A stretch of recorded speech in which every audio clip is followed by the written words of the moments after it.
भाई अब तो भोजपुरी में होगा नया बवाल, क्योंकि पवन सिंह के जन्मदिन के मौके पे खेसारी और पवन सिंह एक दूसरे के साथ आ गए। आमने सामने होते नजर आए खेसारी लाल यादव और वहीं पवन सिंह। दोनों ने खत्म किया अपने पुराने विवाद। इनकी विवाद तो भोजपुरी में एक सुर्खियां बनी रहती हैं। इनकी विवाद आए दिन देखने को मिलती है।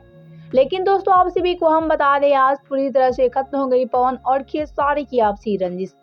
जन्मदिन के मौके पे पवन सिंह खेसारी के लिए प्यार दिखाते नजर आए।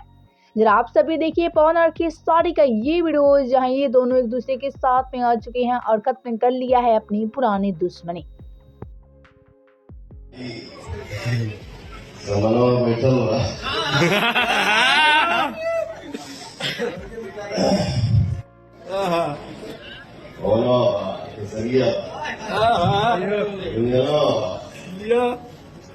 तू जितना भी एक्टर बन जा, एक्ट्रेस बन जा, हम सब मिल के रहे, मिल के खुशियां मनाए। क्योंकि देखिए, अकेले की ताकत बड़ी नहीं होती है।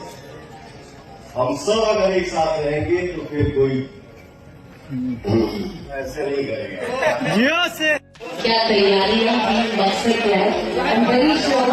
देख सकते हैं एक साथ दोनों भाई पवन सिंह